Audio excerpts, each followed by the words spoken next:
The greetings of all the 10,000 Eurocrats across the country from Eureka Forbes.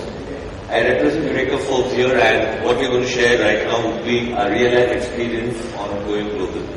What exactly happened, what we learned through real-life experiences, which were quite frightening at times. We work on the 4 pillars: earning, learning, pride, and fun. So these are the 4 pillars which is taken as a doctrine, which I would say for all the people across the world, whereby anything we do gets categorized into these 4 categories, which is earning, learning, pride. Suresh, I think the slides are not visible. Slides are not visible. Thank you for that. A problem? Okay, this is earning, learning, pride, and fun.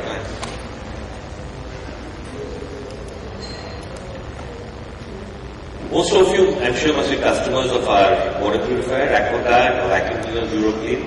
But I also like to say that we do a few things beyond that. We have grown as an organization. We are into water projects, which is water treatment plants, sewage treatment plants, desalination plants, etc. in the space of water. We are into electronic security systems. We are into air purifiers. We are also into community fulfillment for providing safe, pure drinking water to the rural people. And we have just started entering into the solar product category. So these are the various product segments we are in. We also have packaged drinking water under the brand name of Aquasure today. Our international operation is called Forbes Looks, which is a joint venture along with a Switzerland company called Looks International. And together we cover about 38 countries across the world. And we sort of share the responsibility of monitoring our international operations. From India, we look after the Asian operations, the African operations, and the Middle East operations. So these are some of the countries where we are present, but the policies, the processes, the procedures are something which are similar between all the companies across the world. Okay, let me talk about what our experience has been. Yes, we have been successful today. After about 6 years of struggle, we are becoming successful as a global company. But 6 years back when we started, it was another story. Primarily what we learned is that each country's culture, each country's people, everybody, everything is different. Having been successful in India for 20 years, we thought, let's start our operations. When we started, let me give you examples of the Asian operations. We started Indonesia, Philippines, and Thailand for a point of time. And having been successful in India, we said, okay, let's go back, send our leaders from here, identify top performers, send them, and let's start. We started. But the first 6 months was disastrous. We just didn't move. And that was the question we had to ask ourselves. Do we want to be there? Because it's a solid drain on money when you convert rupees to dollars, you know how it drains. And then we also said, are we really capable of being global? Then we introspected what we did wrong and what we did right. And we realized, and we studied a couple of MNCs who entered India too at that point of time. And if you see on the slide, we realized that we've done many things wrong. One, we did not study the country properly before going to that. Like if you go to Indonesia, it would have been good if you had studied about the country, the culture, the etiquettes, etc. 2, the people who went to those places were not aware of the culture and the requirements of those countries. Typically in India, in Eureka Forbes, for example, we are quite aggressive, you know that we are aggressive salesmen, we are aggressive leaders. So aggressiveness at times doesn't pay them. It actually works the other way around. They throw you out. If you're aggressive, if you try to demand things, they just eject you out of the system. So that did not work. Third, we thought English is the world language, we can manage anywhere with English, so we sent good English-speaking people, but failed. We found in Indonesia, hardly 0.05% of the people know English. So we could not really communicate with the people.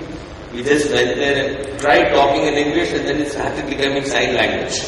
And you can never lead a country with sign language. And that's exactly what happened. Fourth, there are cultural issues. We in India have different habits. Quite often we tend to eat with our hands. We find the taste of food better with our hands, certainly. But the point there is, when you start eating in front of them with your hands, they start wondering, hey, where did you come from? Are you a caveman? They eat with spoons. You need to use forks, maybe. That's another learning. Fifth, we learned the hard way that while you could have Indian leaders, Indian control systems there, but you need local leaders too. because those people trust their people more than trust outsiders, and I would say, though I would want to say, Indians. They want either a white skin, which they will blindly accept, or they want somebody who is going to be part of them. So being part of them means you need somebody who is able to sort of associate with you and whom you can use as an ambassador for communicating with the people. So we learned all this the hard way and we started working towards it. We recruited leaders from within the country as a secondary. Then the country heads were made to learn the local language.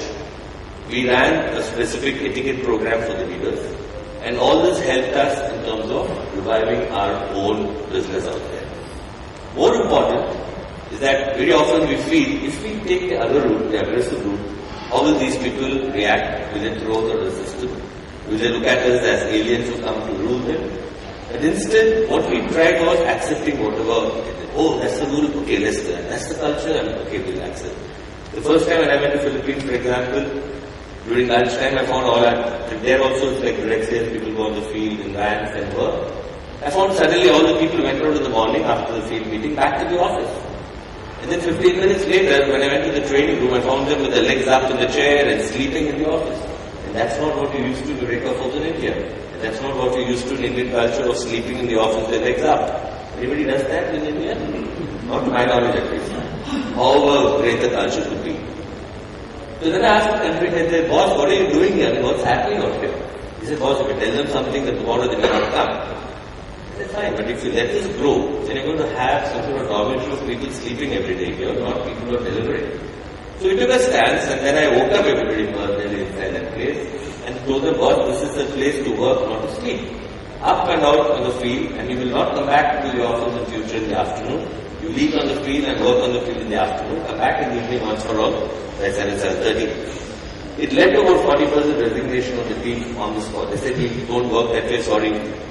Then my country head got scared. He said, if 40% of the people go, then tomorrow you'll ask me for results and where do I go? But that was our changing point in Philippines. Actually, after that, people realized that we as an organization believe in what we say, follow what we say, and also believe in discipline and basic culture. While we respect the culture, at the same time you're going to succumb and become some sort of a slave to their whims and fancies, which is again a very dangerous thing. And once you let it grow, you just can't get out of it. You're stuck with it. So these have been some of our experiences. So if you see here, it sort of gels with what I have said.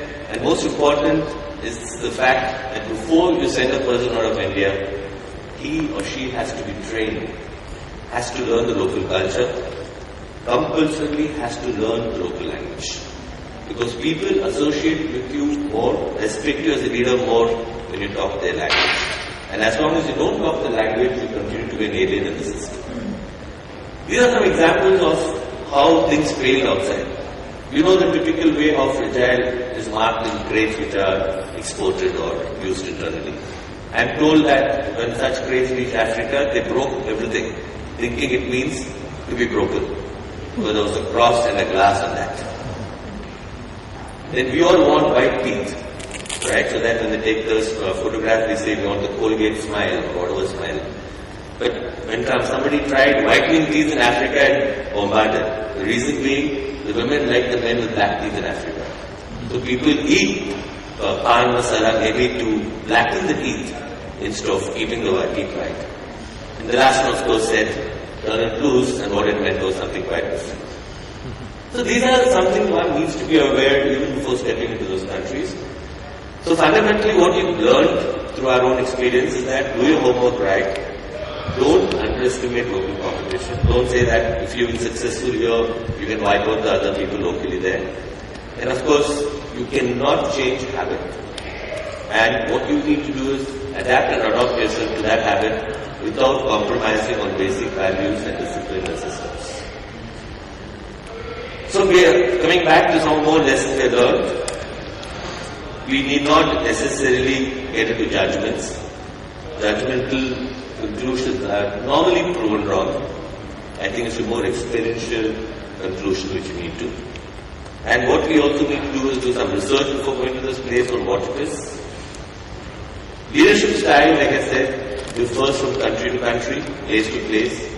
There is no uniform formula, there is no uniform recipe for leadership. while of course we've seen some very good presentation on how leaders could be trained, it's equally important how leaders adopt themselves to what they've learned when they go abroad. What we encounter here abroad is not necessarily what the culture is. It's also based on the person who goes there and how we adopt them. Like I said, today the leaders have gelled in well and they have total control of the operations of where we have. And what's most important at the end of the day is what we say is, while you carry Indian traditions and culture into your homes abroad, don't try to carry that into your office abroad. It doesn't work. Typically, we also find that our Indians, when they go abroad, evenings when they have a get-together or when they meet people outside of office hours, it's typically they mingle within the own Indian community. They have a Rajasthani association, Sindhi association, Bengali association, Tamilian association. They don't go outside. That's another thing why people view you as an alien there. It's important that you spend at least 25% of your free time with the local people, even if you don't enjoy. Like I love Indian food when I travel abroad too, but I have to compulsory eat the local food at least one day out of the 3 days they stay there to tell them that I'm part of them. If I'm trying to train them to love Indian food, which is other aspect which I've succeeded in most places. But typically they also look forward to you sharing their culture. So lunch we have their food and evening we go back to Indian restaurant and say let's enjoy ourselves. Yes, I thought I would give you a chance, but I gave you a chance. So the basic competencies which I look at is while you can be task oriented, it's equally important to be people oriented. We can talk about strategy sitting here, but ultimately when you go there, it's tactics. You've got to see, you've got to experience, and you've got to do it. It's not what you read, what you study, and what the HR head and the leadership the development head has told you. You observe what they have said, go and translate them into action based on what the reality is. And I'd like to end with this favorite slide of mine, because you can train the person as much as you want, you can groom the person as much as you want, you can tell the person as much as you want, but it's like an egg. If you break from within, if the person wants to succeed, a life is created. If the egg breaks from within, a chicken comes out. Whereas if an egg